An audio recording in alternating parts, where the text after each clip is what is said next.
article does vet them. They did a great job of researching and talking to experts about some of these job boards or search engines. They call the clearinghouses are like careerjournal.com. Then there are the big job boards, Monster. We talked about that, Career Builder.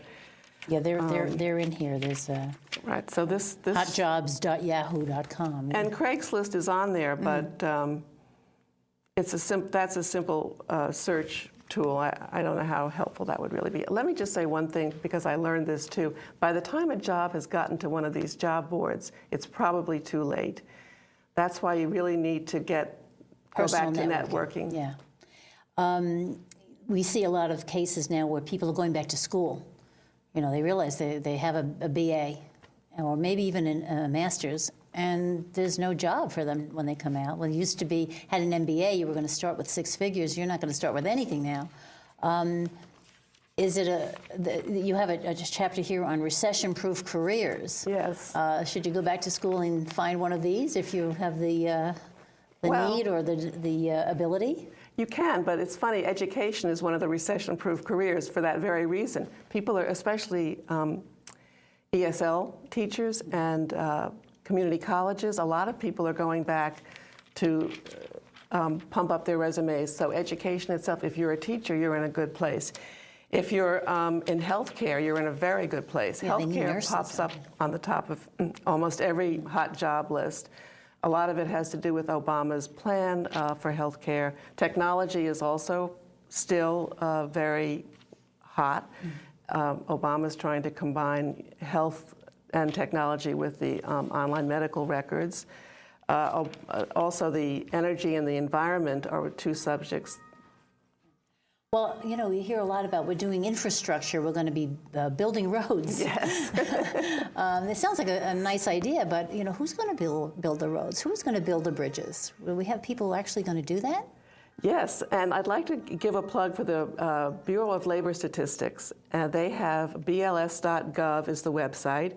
They list thousands of jobs, very specific, construction worker, asphalt layer, whatever you're looking for, and they will tell you the outlook for that kind of job in the next 5 years, whether it's going to be growing or whether it's dead or where there'll be opportunities.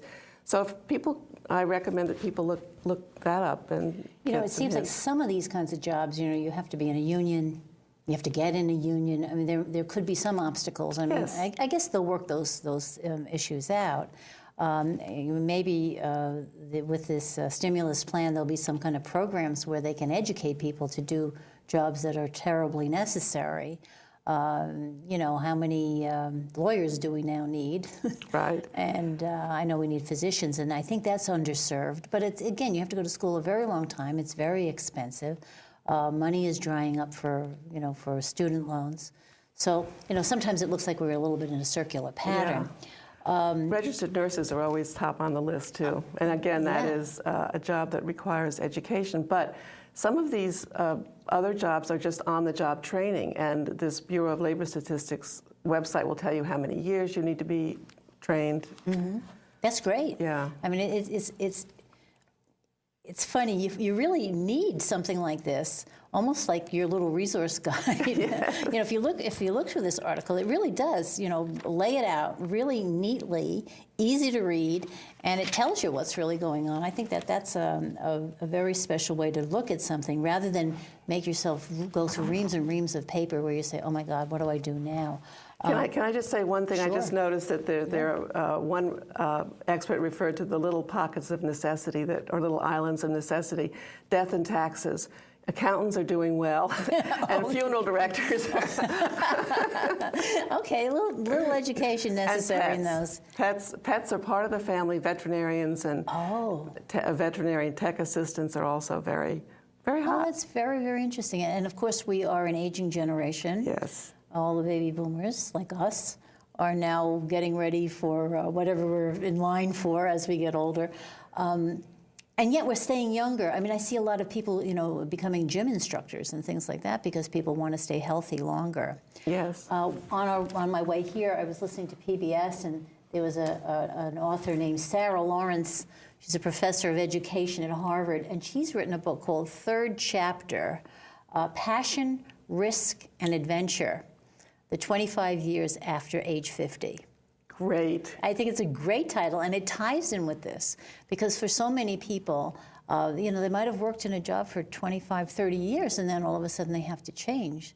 So if they have a little passion or willing to take a risk, and I think you could probably address that risk-taking in this market. What do you think? Should you do that? Absolutely, and it's interesting. There are sort of two aspects to the older worker story. One is a lot of people have to keep working. We know 401ks have been cut in half. Social Security, nobody's quite sure. Pensions, forget it. So a lot of workers they feel they may be stuck in the workplace. So they're working longer and contributing more to their retirement. The other thing is encore careers, and I think that's maybe what this woman is talking about. People that have retired but are young at heart, young in energy, and they want to keep going. And you can find an encore career in a nonprofit. You can become a teacher. Is that like using the skills you have and like restructuring Yes. it or revamping it to address a different kind of position? Yes, absolutely.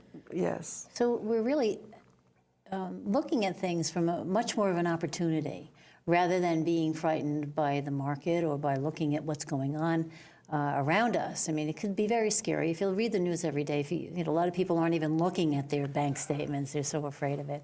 But in the last couple of minutes, how could you sort of sum this up? I mean, what can you give us a focus that would really help in terms of this, you know, from what you've done in your research? Well, I think I've probably said most of it. A, you can get a job. It will take longer. You need to be flexible. This is not the time to look for your dream job unless you've got tons of money and you can wait forever. As one expert said, this is the time to survive. If you can survive, you will thrive. So I think that the message that I got from having done this article and talking to these people is you can get a job. It will take longer. It will take a lot of energy. Stick at it. You see it through. Don't stop until you cross the finish line. One expert said, don't take the weekend off. Don't take the holidays off.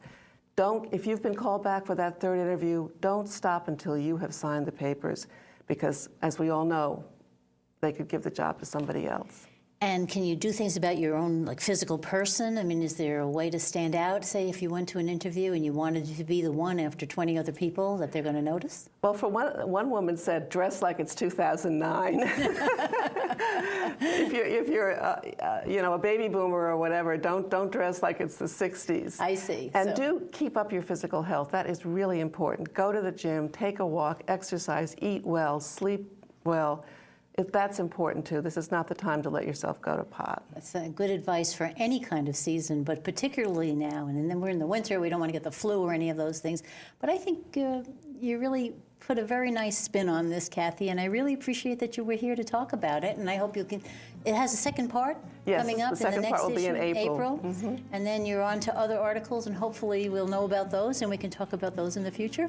Thank you very much, Margaret. No, I've enjoyed this. It's really great to talk to you, and I really enjoyed hearing about this. Thank you very much. Good. This was fun. Yeah, good. And it's quite remarkable. We can do chemist advice. Okay.